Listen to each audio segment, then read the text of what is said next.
On the Shabbat before the month of Elul, many of the Hasidim of the Baal Shem Tov would go visit the Baal Shem Tov and pray. They would daven along with him.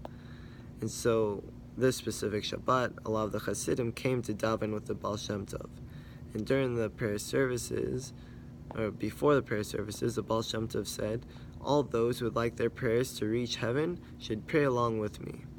And so he started off with Adon Olam, and he would say Adon, and they would all say Adon. And he would say Olam, and they would say Olam. So this just stretched out the service completely. And there was one man at the back of the shul who was kind of getting fed up with the whole thing, especially when the Baal Shem Tov reached a verse that said, Sheker asus le'teshua. Because the Baal Shem Tov just repeated it over and over and over, and the guy was just like, I have no idea what's going on, like, I can't do this.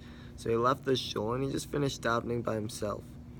So later that day, when he returned to the shul, the Baal Shem Tov asked him, so, like, what happened? Why'd you leave? He said, to be honest, I didn't know what was going on. It was taking too long. I was just getting fed up. I couldn't go. He says, you didn't know what was going on? Okay, let me tell you what was going on.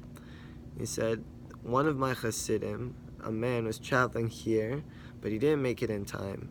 In fact, the sun started setting on Erev Shabbat, on the night of Shabbat, and he couldn't travel, so he stayed in the woods that night.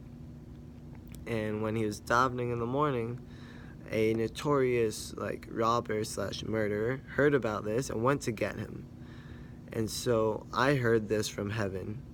And after they told me this, I had to pray for this man. And I was praying, and this verse was helping that I should that I should move this robber, that his horse should get lost.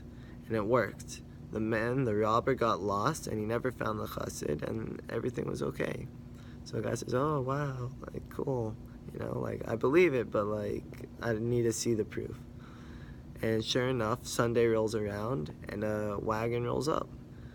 And everyone's like, what is, no one travels over Shabbat, so how did this guy get here so quickly, And so they're all asking, who are you? Where'd you come from? He says, my name is Shmuel. I was traveling. I was trying to get here before Shabbat, but it didn't work out, and I got stuck in the forest, and I spent Shabbat there.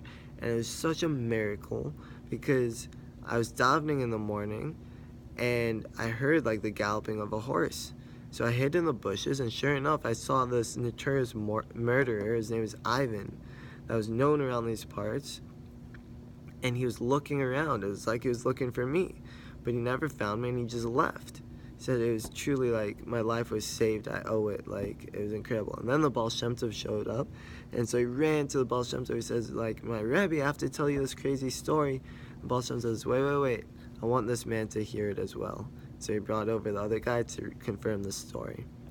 So Shmuel was now talking to the Rebbe, telling him the story. And the Baal Shem Tov says, I'm so happy to hear that. I give you a blessing that things should be good for you from now on. He says, thank you, Rebbe, but really I want a blessing for my son. You see, all day my son wanders the fields of my town. We're very simple folk. And he just plays on his flute, and I don't really know what he does, but he doesn't know how to pray, and he doesn't know how to learn. And I really wanted to bring him for Yom Kippur, but I'm embarrassed that he doesn't know how to do anything. So Baal Shem Tov says, well, it's important that your son should come see me. I think you should bring him anyways. And so he said, okay. So he went home, and after the year started rolling by, eventually Yom Kippur rolls in, and Shmuel returns with his son. And they're standing there in shul, and now we're going through Yom Kippur is the holiest day. There are 5 prayers, it's like a ladder we go through, culminating in the last service of the day, the Ne'ilah, which is very holy time. And the whole time, Shmuel is standing there with his son Yitzchak right next to him. And towards the Ne'ilah service, Yitzchak's getting impatient. He asks his father, so when are we done? So Shmuel says, when they blow the shofar, when they blow the ram's horn at the end of the day, that's when we're basically done. He says, okay.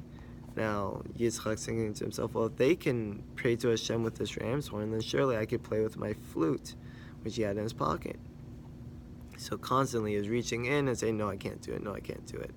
Eventually we get towards the end, and he says, no, I have to do it. And he reaches into his pocket, takes out his flute, and he starts playing his melody. Immediately, the Baal Shem Tov turns around with the biggest smile on his face. And he immediately concludes the service, and that was it. And the people were pretty confused. They said, Rebbe, what happened? We were in such an intense time. We felt like this heavy energy going on.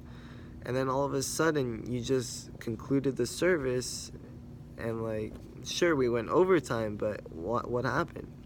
He said, you see, we were all praying, and I noticed that our prayers were not getting through. The gates were locked, and I was struggling to find a way for this to work until this boy started playing his melody. Then all of a sudden, the gates shattered open, and our prayers were accepted. Everything came right before Hashem from literally this boy's service, because he was praying with such an honest and pure heart that he had nothing on his mind but wanting to serve Hashem, wanting to just pray, to speak his heart. And this was the way he did it. And because of him, our prayers went straight from our hearts to right before Hashem himself. So, Shavua Tov, we should all have this sincerity and this purity in our hearts as well.